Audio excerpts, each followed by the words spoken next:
तो प्रियो, आप सबको जय मसीह की। आप सबका वेलकम है मेरे यूट्यूब चैनल पर। तो आप सब जन कैसे हो? आशा करती हूँ कि आप जन स्वस्थ मस्त और अच्छे होंगे। तो आज हम देखेंगे बाइबल में के कुछ अध्याय कि यीशु मसीह ने रोगी को किस प्रकार चंगा किया, इसके बारे में हम आज देखेंगे और जानेंगे। तो उसी प्रकार मत्ती 8 में जो लिखा है, कोढ़ी के रोगी को चंगा करना, एक कोढ़ी व्यक्ति को यीशु मसीह कैसे चंगे करते हैं, उसके बारे में हम आज देखेंगे। तो चलो शुरू करते हैं। जब वह उस पहाड़ से उतरा तो एक बड़ी भीड़ उसके पीछे हुई, और देखो, एक कोढ़ी ने पास आकर उसे प्रणाम किया और कहा, हे प्रभु, तू चाहे तो मुझे शुद्ध कर सकता है। यीशु ने हाथ बढ़ाकर उसे छुआ और कहा, मैं चाहता हूँ, तू शुद्ध हो जा। और वह तुरंत कोढ़ से शुद्ध हो गया। यीशु ने उससे कहा, देख, किसी से न करना, परंतु जाकर अपने आप को याजक को दिखा, और जो चढ़ावा मूसा ने ठहरा है उसे चढ़ा, ताकि लोगों के लिए गवाही हो।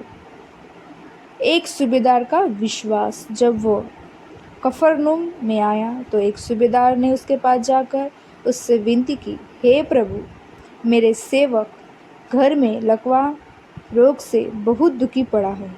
उससे कहा, मैं आकर उसे चंगा करूँगा। सूबेदार ने उत्तर दिया, हे प्रभु, मैं इस योग्य नहीं कि तू मेरी छत तले आए, परंतु केवल मुख से कह दे तो मेरा सेवक चंगा हो जाए, क्योंकि मैं भी पराधीन मनुष्य हूँ और सिपाही मेरे अधीन है। जब मैं एक से कहता हूँ जा, तो वह जाता है, और दूसरे से आ, तो वह आता है, और जब अपने दास से कहता हूँ यह कर, तो वह करता है। यह सुनकर यीशु को अचंभा हुआ, और जो उसके पीछे आ रहे थे उससे कहा, मैं तुमसे सच कहता हूँ कि मैं इज़राइल में भी ऐसा विश्वास नहीं पाया। और मैं तुमसे कहता हूँ कि पूर्व और पश्चिम से बहुत लोग आकर अब्राहम और इसहाक और याकूब के स्वर्ग के राज्य में बैठेंगे, परंतु राज्य के संतान बाहर अंधकार में डाले दिए जाएंगे, वहाँ रोना और दांत का पिसना होगा। तब यीशु ने सूबेदार से कहा, जा, जैसा तेरा विश्वास है वैसे ही तेरे लिए हो। और उसका सेवक उसी घड़ी चंगा हो गया। अनेक रोगियों को चंगा करना। यीशु जब पतरस के घर आया तो उसने उसकी सास को ज्वर में पड़ी देखा। उसने उसका हाथ छुआ और उसका ज्वर उतर गया, और वह उठकर उसकी सेवा करने लगी। जब संध्या हुई तब वे उसके पास बहुत से लोगों को लाए जिनमें दुष्ट आत्मा थी, और उसने उन आत्माओं को अपने वचन से निकाल दिया और सब बीमारियों को चंगा किया, ताकि जो वचन यशायाह भविष्यद्वक्ता के द्वारा कहा गया था वह पूरा हो। उसने आप हमारी दुर्बलताओं को ले लिया और हमारी बीमारियों को उठा लिया। यीशु का शिष्य बनने का मूल्य। यीशु ने जब अपने चारों एक बड़ी भीड़ देखी तो झील के उस पार जाने की आज्ञा दी। तब एक शास्त्री ने पास आकर उससे कहा, हे गुरु, जहाँ कहीं तू जाएगा मैं तेरे पीछे हो लूँगा। यीशु ने उससे कहा, लोमड़ियों के फट और आकाश के पक्षियों के बसेरे होते हैं, परंतु मनुष्य के पुत्र के लिए सिर धरने की भी जगह नहीं है। एक और चेले ने उससे कहा, हे प्रभु, मुझे पहले जाने दे कि अपने पिता को गाड़ दूँ। यीशु ने उनसे कहा, तू मेरे पीछे हो ले और मुर्दों को अपने मुर्दे गाड़ने दे, तूफान को शांत करना। जब वह नाव पर चढ़ा तो उसके चेले उसके पीछे हो लिए, और देखा झील में एक ऐसा बड़ा तूफान था कि नाव लहरों से ढकने लगी और वह सो रहा था। तब चेलों ने पास आकर उससे जगाया और कहा, हे प्रभु, हमें बचा, हम नष्ट हुए जाते हैं। उसने उससे कहा, हे अल्पविश्वासियों, क्यों डरते हो? तब उसने उठकर आंधी और पानी को डांटा, और तब शांत हो गया। और वे अचंभा कहने लगे, वह कैसा मनुष्य है कि आंधी और पानी भी उसकी आज्ञा मानती है। दुष्टात्माग्रस्त मनुष्य को चंगा करना।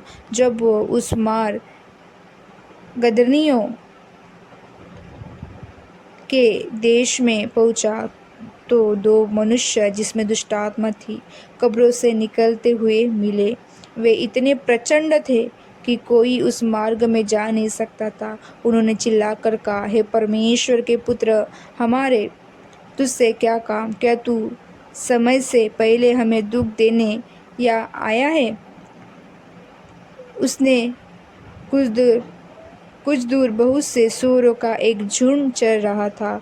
दुष्ट आत्माओं से उससे कहकर विनती की, यदि तू हमें निकालता है तो सूअरों के झुंड में भेज दे। उसने उससे कहा, जाओ। और वे निकलकर सूअर के पेट में गए और देखो, सारा झुंड कड़ाके पर से झपटकर पानी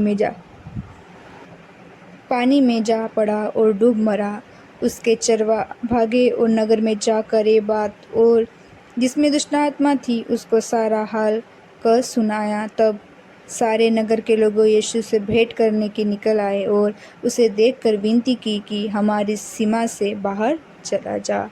उसी प्रकार परमेश्वर ने लकवे के रोगी को चंगा किया। 9 अध्याय में बताया है, फिर वह नाव पर चढ़कर पार गया और अपने नगर में आया और देखा कई लोग लकवे के रोगी की खाट पर रखकर उसके पास लाए। यीशु ने उसका विश्वास देखकर उस लकवे के रोगी से कहा, हे पुत्र, ढाढ़स बांध, तेरे पाप क्षमा हुए। इस पर कई शास्त्रियों ने सोचा, यह तो परमेश्वर की निंदा करता था। यीशु ने उसके मन की बातें जानकर कहा, तुम लोग अपने अपने मन में बुरा विचार क्यों कर रहे हो? सहज क्या है यह कहना, तेरे पाप क्षमा हुए, यह कहना, उठ और चल फिर? परंतु इसलिए कि तुम जान लो कि मनुष्य के पुत्र को पृथ्वी पर पाप क्षमा करने का अधिकार है। तब उसने लकवे के रोगी से कहा, उठ, अपनी खाट उठा और अपने घर चला जा। वह उठकर अपने घर चला गया। लोग वह देखकर डर गए और परमेश्वर की महिमा करने लगे जिससे मनुष्य को ऐसा अधिकार दिया। तो प्रियो, यीशु मसीह जिंदा खुदा है, जिंदा जलाली बादशाह है। इस प्रकार परमेश्वर एक कोढ़ी के रोगी को चंगे करते हैं अपने चमत्कार।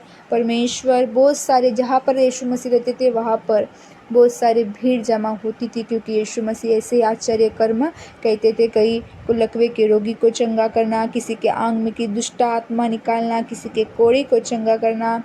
यीशु मसीह ऐसे ही काम जहाँ कहीं भी गए वहाँ पर यीशु मसीह वैसे ही काम करते थे। और ऐसे कामों को देखकर कई लोग यीशु मसीह के कामों को देखकर आश्चर्यचकित होते थे।